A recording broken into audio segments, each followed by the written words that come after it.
국압의 3단계 34주 활동입니다. 활동의 제목은 나비의 날개인데요. 우리 아이들이 이 활동을 통해서 대칭을 경험할 수 있게 되는데요. 자, 활용놀이 친구들은 얼마든지 할 수 있는 활동이지만 반고리의 방향이 아이들한테 어려울 수 있어서 바닥에 이렇게 대칭판을 만들어 주시는 건 어떨까요? 자, 그러면 오른쪽과 왼쪽으로 나누어져서 대칭 모양을 한번 만들어 보도록 할 텐데요. 자, 반고리를 위쪽에다가 자, 이렇게 볼록하게 놓았어요. 그럼 반대쪽도 똑같이 대칭을 만들었더니 동그란 원이 되었어요. 동그란 고리가 만들어졌지요? 자, 그럼 이번에는 바깥쪽으로 한번 해볼까요? 자, 주황색 선을 따라서 바깥쪽으로 만들었더니 색깔은 다르지만 모양의 대칭이 되었어요. 자, 이번에는 동글동글한 고리 친구를 한번 쏙 넣어볼까요? 그러면 왼쪽에 동글동글 동그라미가 어디에 들어가야 할까요? 고리에 반고리의 안쪽으로 들어가야 한대요. 자, 동글동글 고리 친구를 이번에는 반고리와 반고리 사이에 넣었어요. 그럼 어디에 들어가야 할까요? 반대쪽도 반고리와 반고리 사이에 이렇게 넣어 볼 수 있대요. 자, 위쪽도 한번 꾸며볼까요? 자, 위쪽으로 이렇게 반고리를 가지고 눈썹처럼 만들면 반대쪽도 눈썹처럼 만들 수 있어야 한대요. 자, 이렇게 대칭판을 기본적으로 만들어 주시고 그 위에서 활동을 하면 반고리의 방향도 얼마든지 찾아볼 수 있을 것 같네요. 34주 활동지인데요. 대칭 활동지인데 활동지와 색연필이나 크레파스, 그 다음 가베를 준비해 주시면 될 것 같아요. 국가베에 고리와 반고리를 모두 사용해서 만드는 작업인데요.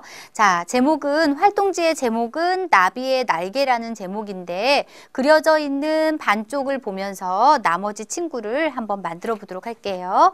자, 중심부터 바깥쪽으로 만드는 것이 훨씬 더 쉬울 수 있겠지요. 자, 가운데 중심선을 따라서 작은 반고리를 하나, 둘, 셋. 자, 나비의 몸통이 만들어졌어요.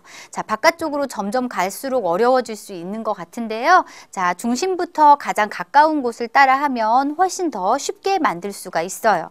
자, 그 다음은 어떤 친구가 필요할까요? 작은 반고리를 하나 더 해주고 무지개처럼 조금 더 커지게 좀 더 커지게 만들어 볼 수가 있어요. 자, 이런 방법으로 대칭을 한번 만들어 보도록 하는데요. 이때는 고리의 자리보다는 반고리의 위치와 방향을 보면서 똑같은 모양을 만들어 보는 것이 좋은 방법이 될 것 같습니다. 자, 이렇게 모두 만들어 본 다음에는 왼쪽에 그려진 방법으로 표현하는 것은 너무 어려울 수 있기 때문에 우리 친구들이 전체에 큰 테두리만 따라서 한번 그려보는 것은 어떨까요? 자, 가운데 모양만 쉽게 따라할 수 있도록 해주시고 이쪽에서 바깥쪽을 따라서 커다란 테두리를 만들어주고 가운데는 자유스럽게 꾸며보는 활동으로 진행해보면 어떨까요? 자, 오른쪽에 있는 친구하고 왼쪽에 있는 친구하고 달라도 되는데 가베로 만든 친구 이번에는 내가 손으로 한번 만들어 볼게요. 자, 날개에다가 이렇게 여러 가지 나선형의 모양을 만들어 볼 수도 있고요. 우리 나선형의 모양 중에서 삼각형으로 커지는 모양도 만들어 볼 수 있어요. 이렇게 나비의 날개를 꾸며주는 활동을 통해서 조금 더 창의력을 도모하는 활동으로 진행할 수 있습니다. 어떻게 응용할까요? 확장 활동인데요. 대칭을 경험한 친구들은 비대칭에 대해서도 이야기를 나눠보고 모양을 만들어 보면 재미있게 수업할 수 있을 것 같아요.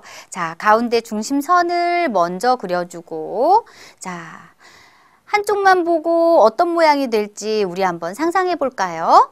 자, 반대쪽에 있는 친구도 똑같은 모양으로 그려주면 어떤 모양이 될까요? 하트가 될 수 있을 것 같은데 이번에는 비대칭을 만드는 활동이라서 자, 똑같이 대칭이 되는 것이 아니라 자, 이렇게 생긴 모양으로 연결했어요. 그랬더니 마주보고 있는 면이 똑같은 면이 아니라 서로 다른 면이 나왔어요. 자, 이렇게 비대칭을 경험할 수도 있는데요. 아이들하고 재미있는 상상력을 이용해서 여러 가지 비대칭을 꾸며보는 활동이 아주 재미있는 활동이 될 것 같습니다.